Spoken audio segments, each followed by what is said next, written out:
Now to reflect on the end of session is Senate Minority Leader Mark Johnson. Senator, welcome back to Senate Spotlight. Well, thank you for inviting me back. It's great to be here. Absolutely. So you're somewhat fresh off of that all-nighter. You guys worked well past midnight to pass the budget. How did that feel? Well, it kind of in two different ways. So number one, it's a relief to be done with the session. Who knew when this was actually going to end? And so it was nice to have an actual finishing point.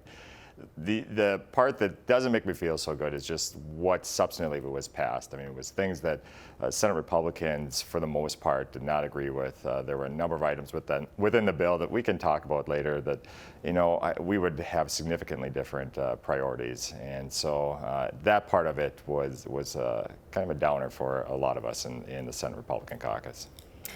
Something else that was mentioned a lot about this special session was that it was such a small time window, the one-day special session from 10 a.m. Monday, and it was scheduled to go to 7 a.m. on Tuesday. Fortunately, it wrapped before then, but that didn't leave a lot of time for discussion, debate, or adding amendments. And there was some pushback from members because of that. So, can you talk to me about the decision to have a one-day special session? How did that come about? Yeah, and so that was a decision that was made with the leadership and with the governor's office itself. Look, a lot of the ideas within those particular bills have been discussed throughout session, and so from the beginning of January for the Republican, for the Senate, a little bit later in February on the House side. But a lot of those ideas had been kind of vetted before. How they were packaged up was new, of course, to all of us. And so as we looked through those bills, we were able to identify the policies and the issues within that. So one day we were able to get through it, and you saw we didn't need to take the full amount of time that was allocated. So we were able to end by 2 o'clock in the morning. And it feel like we got through the bills pretty well. However, we heard a lot from the public, though, that, look, we didn't get a chance to really dig into that and see what was in it and what wasn't. So even as we were sitting on the floor, we have constituents and other interested groups texting us, hey, where is this? What is that? So the process leading up to that, when the bills were actually debated on the floor, you saw a lot of behind closed doors negotiations. And then all of a sudden they pop out like, Moses off the mountain with here's the new bill. And I think that took a lot of people by surprise, including myself. Yeah. You said that you didn't agree with the budget. Take me through some of those major concerns that you had. Well, there's a lot in it. Again, this is another budget that's not focused on Minnesotans, not putting the priorities of Minnesotans first. I'll give you an example. So our agencies grew by $770 million, not for their programs, not for things like that, but for their operating expenses. And so when you have nursing homes who are right on the edge, a lot of them went throughout our communities that are on the edge of closing, and they cut their pay by $161 million. And on top of that, they raised taxes on those facilities. Well, that's putting those people in harm's way while we're protecting government and bureaucracy. Which to me is something that is completely backwards. And the other items are education is an area we're looking that the governor is going to end up ultimately cutting. Those are not what Minnesotans want to have happen. That's not the priorities of Minnesota. And so we got to make sure that we're focusing back on people, on communities, on the things that are really important to this state. To get the budget across the finish line this year, you made a deal with Senate Majority Leader Aaron Murphy. Talk to me about what was in that deal and why was it necessary? Sure. So we didn't agree and we did not sign off on the budget deal. So think of things like taxes, on HHS, on education. Again, they were not focused on Minnesotans. And so I would not sign off on that. The Senate Republicans would not sign off on those deals.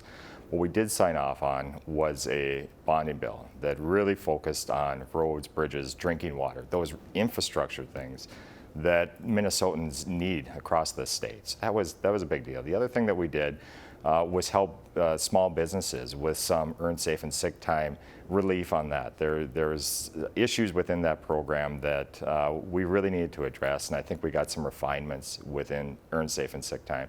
And also investing in the data center industry too.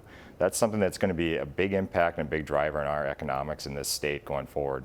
And we may need to make sure that we could make it so that we're competitive at least. So it's not a disadvantage to come to Minnesota. And so that's kind of some of the ideas that we did. And in order to do that, we signed off on that secondary deal. Another priority and a success for your caucus in this special session was repealing Minnesota Care for undocumented adults.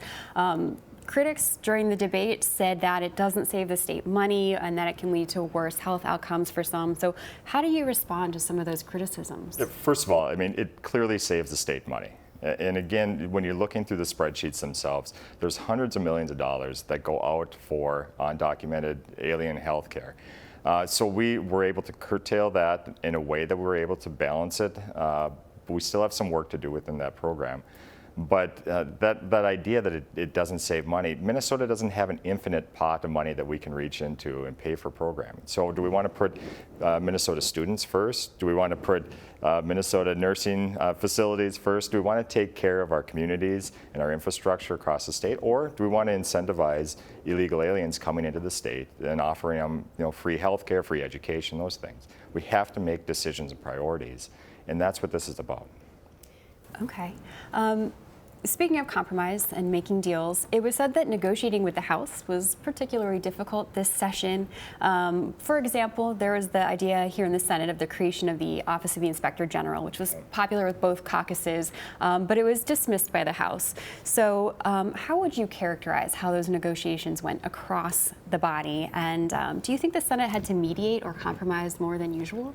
Yeah, I think a lot of the compromise happened in the House just because that's where they had to do a lot of compromising to get bills past the House floor. The OIG, I think, that was one that wasn't supported by the governor.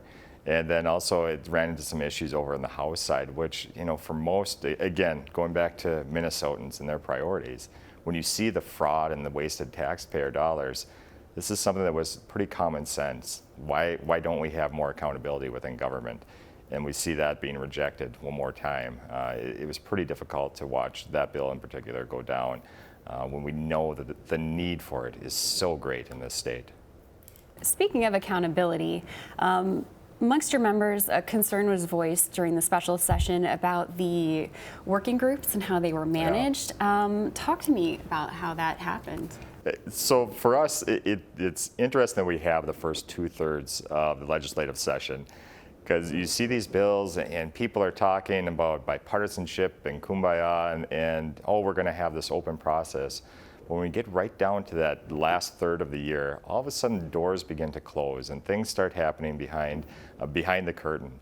And we really saw that with these working groups. We had members within our caucus who expected to be in those discussions and bring their viewpoint and the needs of their constituents to those working groups. And yet they were completely shut out of those. And so we really had an issue with the way that we were disrespected within the working groups, and our constituents were disrespected within that, because we represent a great deal of people. Especially when we're only one seat in the minority. So that was a huge concern for us in how that whole special session worked out. Yeah, you just mentioned that bipartisanship was a big conversation talking point in the beginning of the session. We talked about that your first time here. Do you think that the Senate was successful in fostering that perhaps throughout the session, maybe just not at the end, or it was just an idea that could still be developed?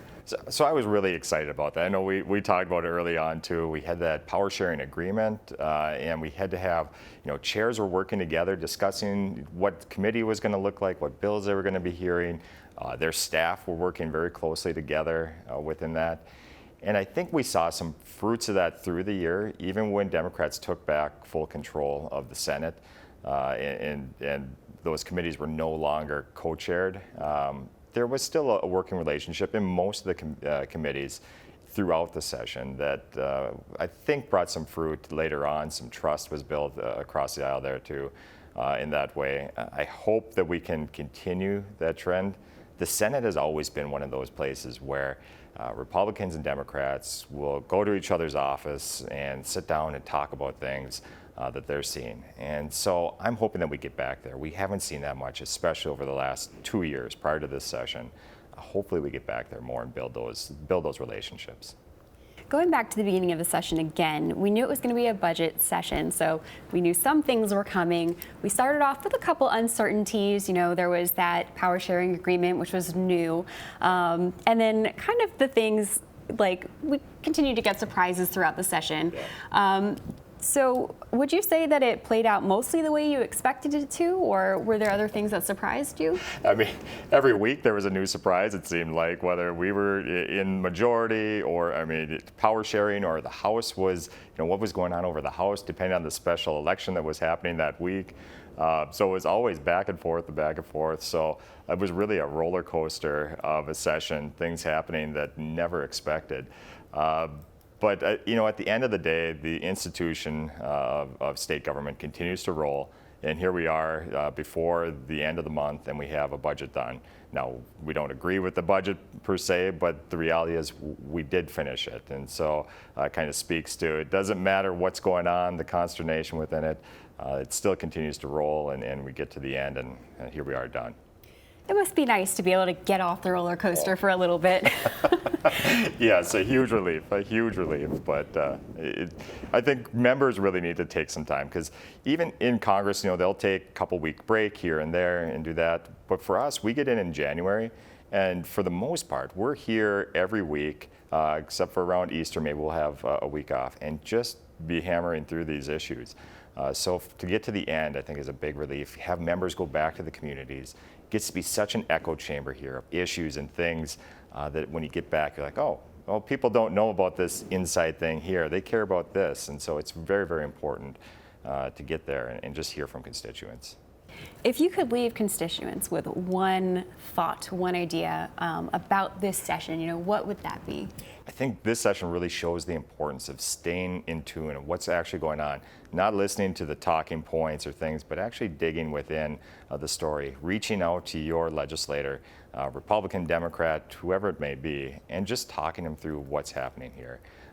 When that distance happens, all of a sudden legislators become disconnected from the real needs of Minnesotans. And so I'm hoping that more people will reach out and have that communication with their legislator. It's just so critical. Senator, thank you so much for your time here. Thanks a lot. I really appreciate it. Absolutely.